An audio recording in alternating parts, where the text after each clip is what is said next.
la bandite vous salue. La forme? Ah bah écoutez, j'espère que oui, hein, parce que ça y est, c'est le printemps là.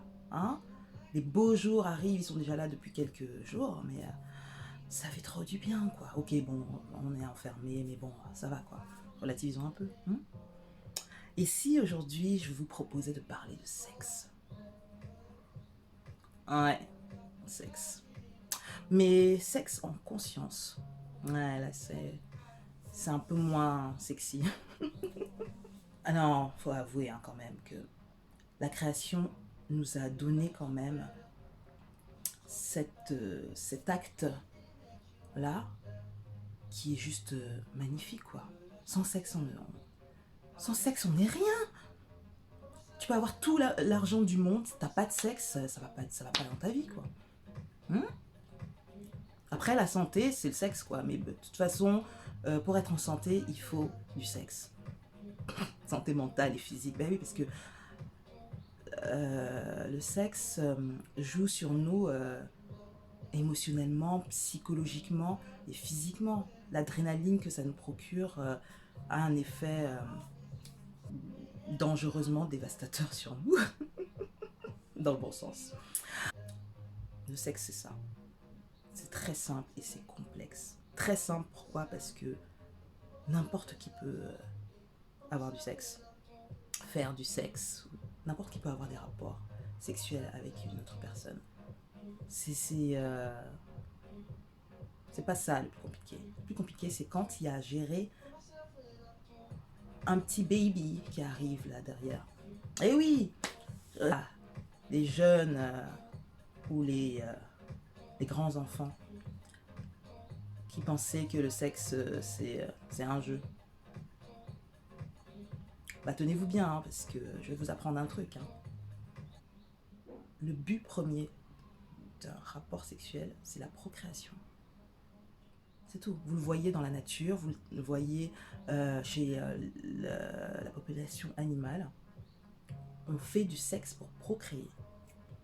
Maintenant, nous, les humains, nous nous croyons tellement supérieurs, bah, du coup, on veut du sexe aussi pour se sentir bien, pour passer du temps, pour satisfaire nos plaisirs personnels, et basta, quoi. Ouais, fine. Mais bon, et oui, je sais, il y en a qui diront oui, mais on fait attention, on met notre caouet, d'autres prennent leurs bonbons pour les nanas. Enfin, ça n'empêche que même en vous protégeant, entre guillemets, ou, ah non, la technique que j'ai entendue dernièrement, non, mais il suffit juste que je sorte mon biscuit euh, avant la pluie. On va dire, je sors mon biscuit du four avant la pluie. Non, non, mais ça là, c'est de la foutaise. De la foutaise en boîte. Ça ne marche pas. Et lorsque ça marche, c'est juste que vous avez eu un coup de chance. Parce que les corps s'expriment. Et quand les corps s'expriment, il y a création. C'est simple. Donc, c'est grâce au sexe que nous sommes là. Et ça, c'est beau. Cette question du sexe m'a amené à cette réflexion. Depuis des siècles, on nous apprend que la structure familiale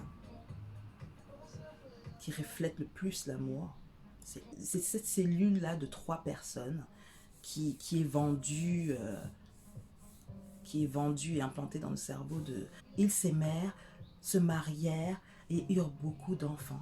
Et l'histoire s'arrête là. Foutaise. Il faut nous dire ce qui se passe après. Parce que dans la réalité, ce qui se passe après, papa s'en va ou maman s'en va, physiquement ou disparaît parce que un des partenaires peut mourir. Et laissant un parent seul.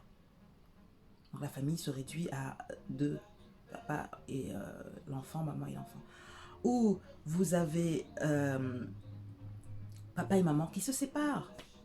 Ou vous avez même des femmes qui ont un enfant sans père, entre guillemets. On ne connaît pas le père ou on ne veut pas reconnaître ce terme reconnaissance de l'enfant. Non, vraiment, ça me pose un gros souci, ce mot-là. Ça veut dire quoi, reconnaître un enfant?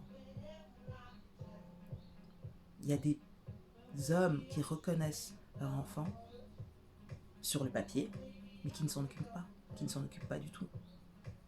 Vous en avez ceux qui ne les reconnaissent pas et qui s'en occupent. Donc pourquoi nous forcer à respecter des règles à la con oui, avant d'avoir un enfant, il faut que je trouve le bon gars, la bonne nana, que je me marie, que je... C'est le rêve de qui, ça? C'est pas le vôtre. Dans l'idéal, ce serait ça, mais c'est quel idéal? Qui a dit que c'était ça l'idéal? Ce sont des personnes avant nous qui ont dit ça.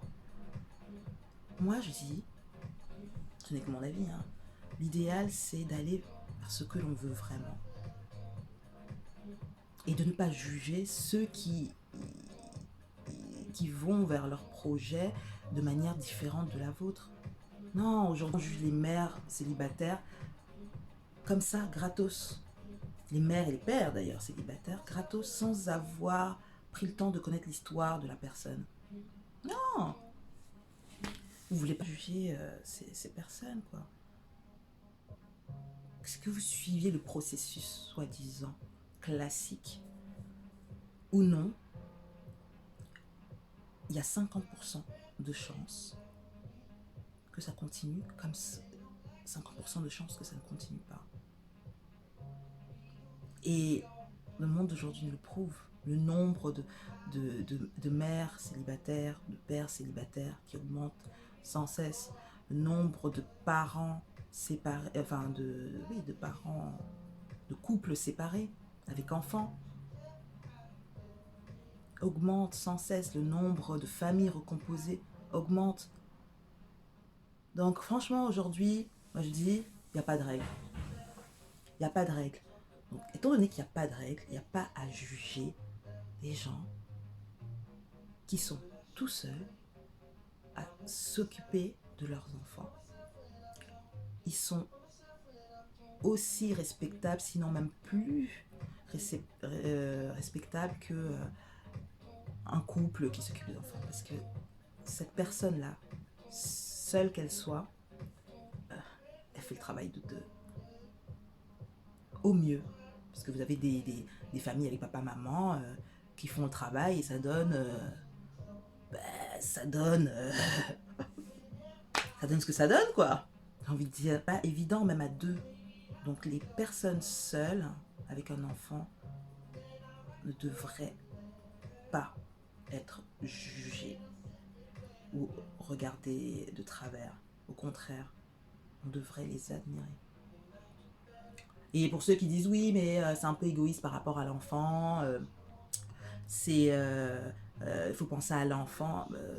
L'enfant, si, quand il arrive sur cette terre, tu lui expliques que ça se passe d'une certaine manière, c'est sa vérité. Tu lui expliques que c'est un papa, une maman, c'est sa vérité. Tu lui expliques que c'est une maman, c'est sa vérité. Et au jour d'aujourd'hui, les enfants savent très bien se défendre. Mais bon, se défendre de quoi? Donc, les gens là dehors, soyez dans l'amour des personnes que vous rencontrez, des parents célibataires que vous rencontrez, parce que quelque part, si son parent célibataire, c'est qu'ils l'ont voulu. À un moment ou à un autre, ils ont fait le choix de soit garder l'enfant, parce que le sexe, ça donne un gamin. Montez, vous descendez, ça donne un gamin. Ils ont choisi de reconnaître leur enfant. Voilà. Ils ont choisi, quoi. Il n'y a pas d'accident. Il n'y a pas d'accident avec le sexe. Non. Quand les choses doivent se faire, elles se font. Et après, parce que quoi? Parce que les gens décident de ne pas se protéger. Ils veulent s'amuser. L'enfant vient, il n'y a pas d'accident. Il n'y a pas d'accident. La suite logique du process d'accouplement, j'ai envie de dire. On n'est pas des animaux, mais j'aime ce mot, c'est très parlant.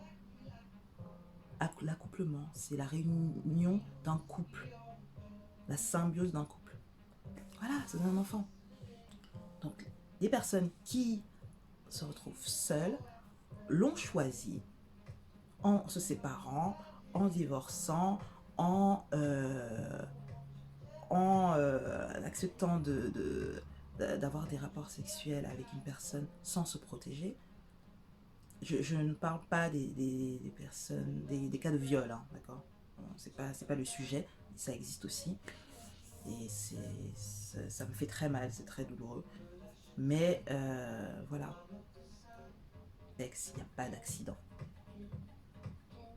C'est soit qu'au fond de vous, vous vouliez aller vers la maternité ou la paternité, ou vous êtes vraiment bien con de vous amuser avec le sexe.